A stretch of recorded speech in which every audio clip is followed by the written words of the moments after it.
Kisah Prabu Kian Santang lengkap dari awal sampai akhir. Bagian pertama, kelahiran dan masa muda. Alkisah, di kerajaan Pakuan Pajajaran, berkuasalah seorang raja yang sangat besar dan sakti mandraguna, bernama Prabu Siliwangi atau Sri Baduga Maharaja.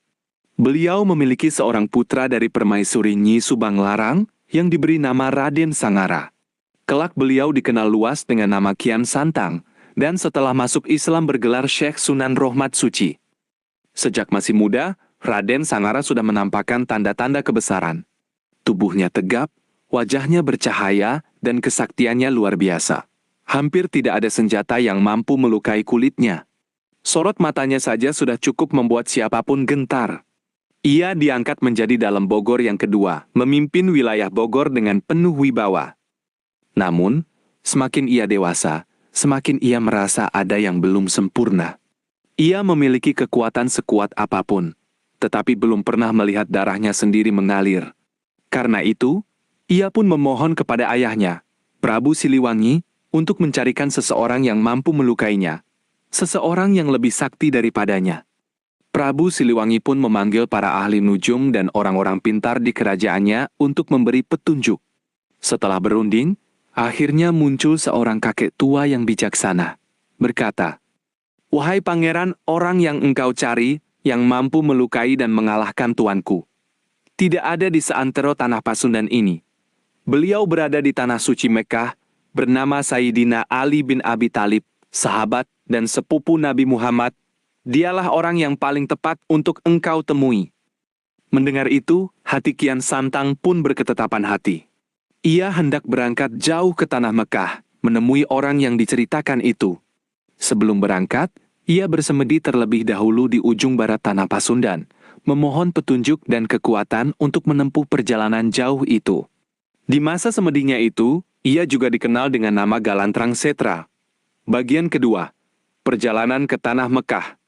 Berangkatlah Kian Santang meninggalkan istana, meninggalkan kemewahan dan kedudukannya. Ia menyeberangi lautan, menempuh jalan yang jauh dan penuh rintangan, melewati negeri-negeri asing, demi mencari kebenaran dan orang yang dikatakan mampu melukainya. Setelah menempuh perjalanan yang sangat lama dan melelahkan, akhirnya ia tiba di tanah suci Mekah. Sesampainya di Mekah, Kian Santang pun bertanya-tanya kepada penduduk di sana, mencari keberadaan Sayyidina Ali, namun tidak ada yang mengenalnya. Hingga suatu hari, ia berpapasan dengan seorang laki-laki yang tampak sederhana, namun memancarkan cahaya keagungan. Laki-laki itu bersedia mengantarkan Kian Santang kepada Sayyidina Ali dengan satu syarat. Kian Santang harus mampu mencabut sebuah tongkat yang tertanam kuat di tanah. Kian Santang pun mencabut tongkat itu dengan sekuat tenaga. Namun tongkat itu tidak bergerak sedikit pun.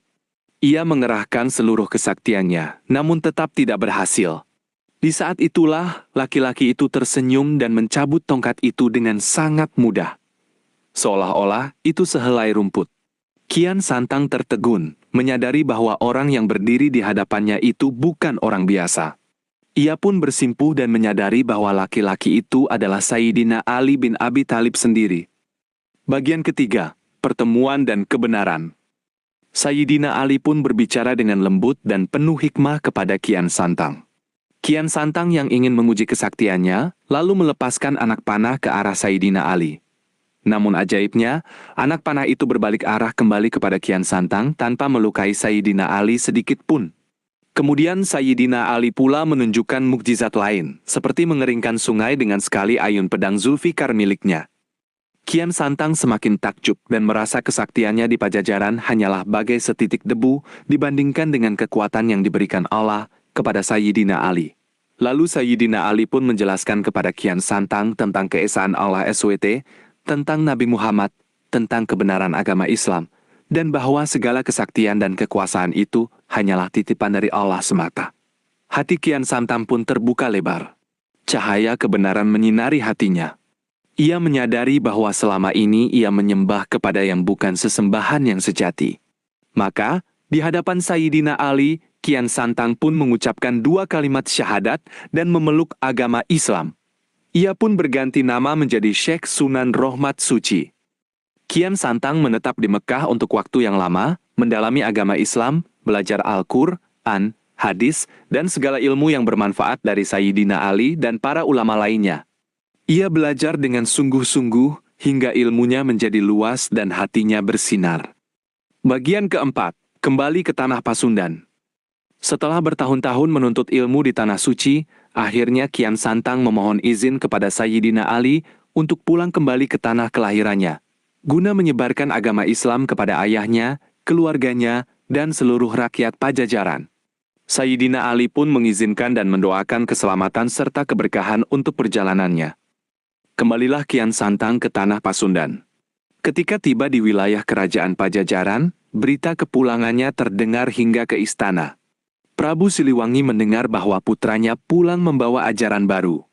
Kian Santang pun menghadap ayahnya dengan penuh hormat, lalu mengajak Prabu Siliwangi dan seluruh rakyat Pajajaran untuk masuk ke dalam agama Islam, menyembah hanya kepada Allah yang Maha Esa. Namun sayangnya, Prabu Siliwangi belum bersedia meninggalkan kepercayaan leluhurnya. Terjadilah perbincangan dan perdebatan antara ayah dan anak itu. Kian Santang menjelaskan dengan lembut namun tegas tentang keesaan Allah, tentang surga dan neraka, tentang pahala dan azab. Namun Prabu Siliwangi tetap teguh pada pendiriannya. Akhirnya keduanya berpisah dengan perasaan yang sedih, namun tetap saling menghormati. Prabu Siliwangi memberi keleluasaan kepada putranya untuk berdakwah menyebarkan Islam di tanah Pasundan. Prabu Siliwangi pun kemudian pergi bersama pengikut setianya ke daerah selatan, dan akhirnya dipercaya menghilang secara gaib atau Nahyang di Leweng Sancang, Sukabumi, hingga kini jejaknya masih dipuja dan dihormati masyarakat. Bagian kelima, berdakwah dan menyebarkan Islam. Setelah berpisah dengan ayahnya, Kian Santang pun berkelana ke berbagai penjuru tanah Sunda, menyebarkan agama Islam dengan penuh kesabaran, kelembutan, dan keteladanan. Beliau mendirikan pesantren dan tempat ibadah di berbagai tempat. Salah satunya yang sangat masyhur berada di daerah Godok, Kecamatan Karangpawitan, Garut. Di sanalah beliau mengajar anak-anak dan masyarakat luas tentang agama Islam, cara beribadah, dan akhlak yang mulia. Banyak orang yang tertarik dengan akhlak Kian Santang yang lembut, bijaksana, dan penuh kasih sayang. Rakyat pun berbondong-bondong datang kepadanya, mendengarkan pengajarannya, dan akhirnya memeluk Islam.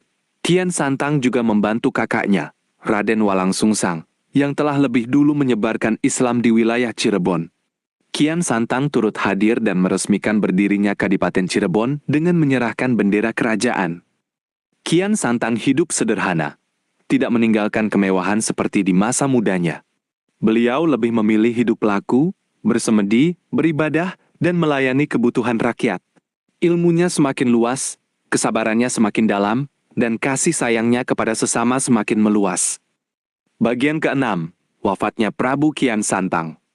Tentang wafatnya Prabu Kian Santang, ada beberapa versi yang berkembang di kalangan masyarakat. Versi pertama, beliau kembali ke tanah Mekah untuk memperdalam agama, dan di sanalah beliau akhirnya wafat dan dimakamkan di Tanah Suci. Versi kedua, beliau wafat di tanah Pasundan dan dimakamkan di Godok, Garut, di tempat beliau mendirikan pesantren. Makamnya hingga kini masih dikunjungi dan dihormati masyarakat luas sebagai makam keramat. Apapun versi yang berkembang, satu hal yang diyakini seluruh masyarakat, Prabu Kian Santang atau Syekh Sunan Rohmat Suci adalah pelopor penyebaran agama Islam di tanah Pasundan, jauh sebelum masa Wali Songo. Beliau adalah bukti bahwa cahaya kebenaran Islam telah menyentuh tanah Sunda sejak zaman dahulu, dibawa oleh seorang pangeran yang rela meninggalkan kemewahan tahta demi mencari kebenaran sejati, keesaan Allah SWT. Demikianlah kisah Prabu Kian Santang dari masa mudanya yang sakti di Istana Pajajaran, berkelana jauh ke Mekah, menemukan kebenaran Islam di hadapan Sayyidina Ali, pulang berdakwah kepada ayahnya dan rakyat, hingga wafat dalam keadaan beriman dan penuh keberkahan. Semoga kisahnya bermanfaat dan menjadi pelajaran bagi kita semua.